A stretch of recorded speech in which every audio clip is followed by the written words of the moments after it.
Saya, Simon Aloysius Mantiri, sebagai Direktur Utama PT Pertamina Persero, menyampaikan permohonan maaf yang sebesar-besarnya. Kita ingin memastikan bahwa RON 92 dan RON 90 itu benar-benar sesuai dengan ketentuan yang sudah ditetapkan oleh Migas.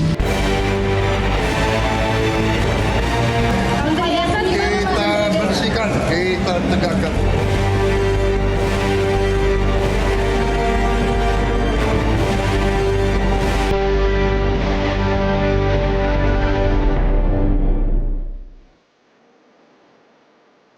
Halo pemirsa, selamat datang di Liga Korupsi Indonesia. Liga di mana para pejabat dan pengusaha bersekongkol untuk menggarong uang rakyat.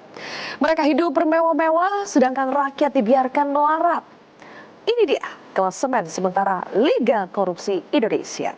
Tolong ditampilkan teman-teman biar semua pemirsa bisa lihat. Di posisi pertama, bertengger perusahaan plat merah negara Pertamina Subholding dengan total kerugian mencapai 968,5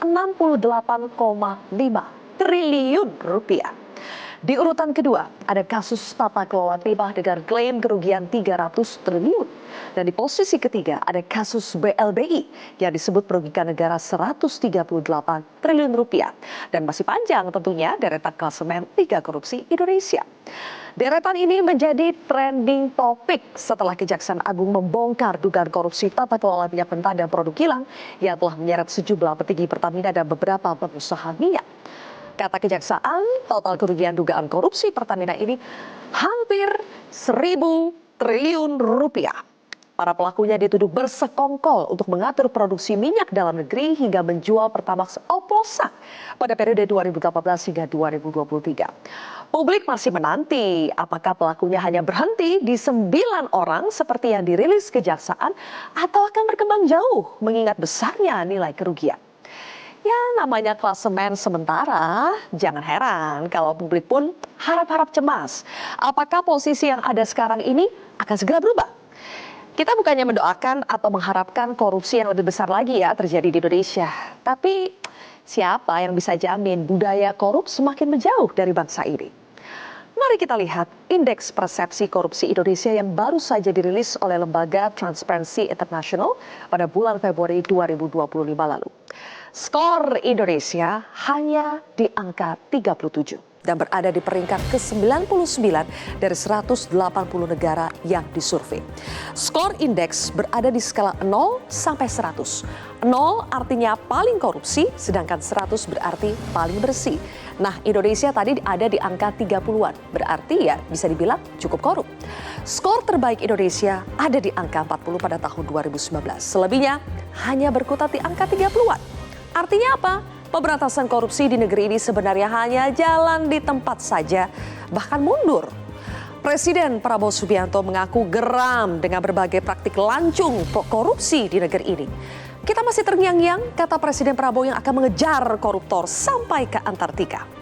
Akankah Republik yang bersih bisa bersih dari para maling bisa terwujud di negeri ini? Inilah kontroversi selengkapnya Liga Korupsi Indonesia.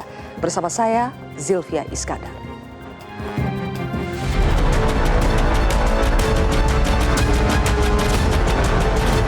Saya sudah katakan kita harus berani menghadapi dan memberantas korupsi dengan perbaikan sistem, dengan penegakan hukum yang tegas, dengan digitalisasi. Insya Allah kita akan kurangi korupsi secara signifikan. Ada pepatah yang mengatakan, kalau ikan menjadi busuk, busuknya mulai dari kepala.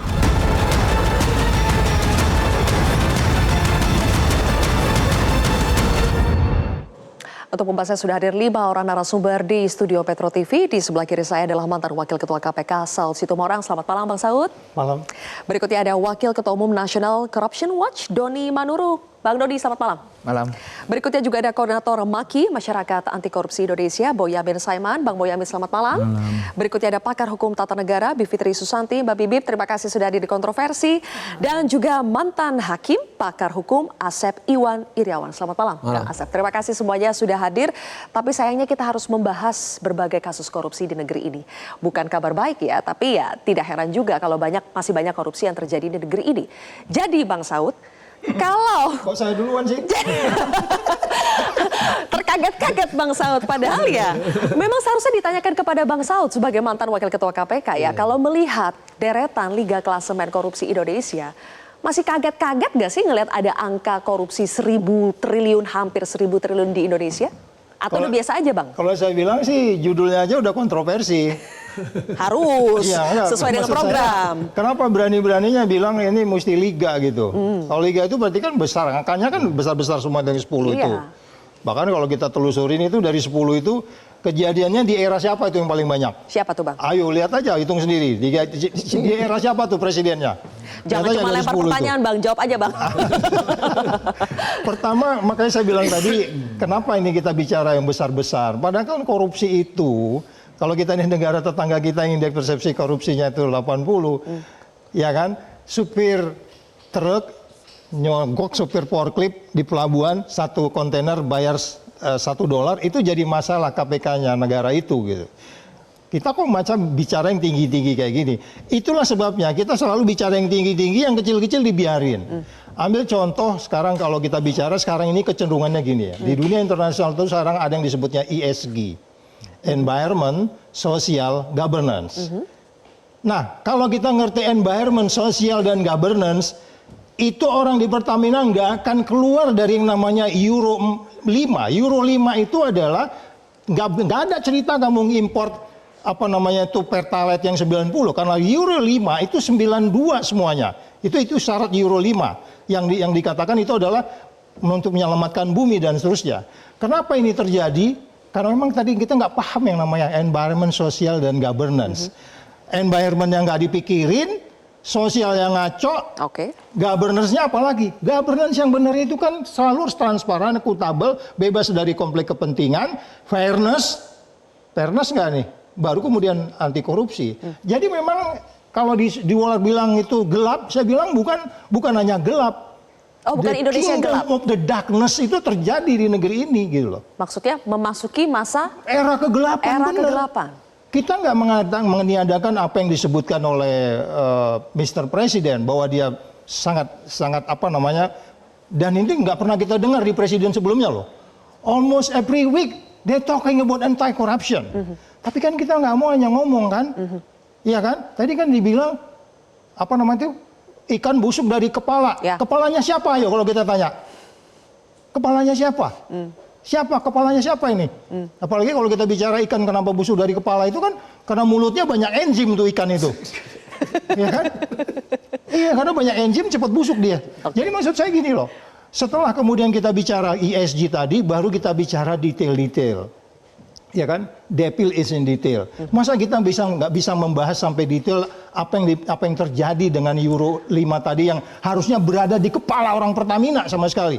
Bang Saud, kaget nggak sih kalau misalnya tadi 10 besar ya, itu didominasi oleh perusahaan-perusahaan plat merah negeri kita? Ya itu tadi, mereka tuh bicara ESG, dan mereka juga paham ESG itu, tapi nggak dijalanin.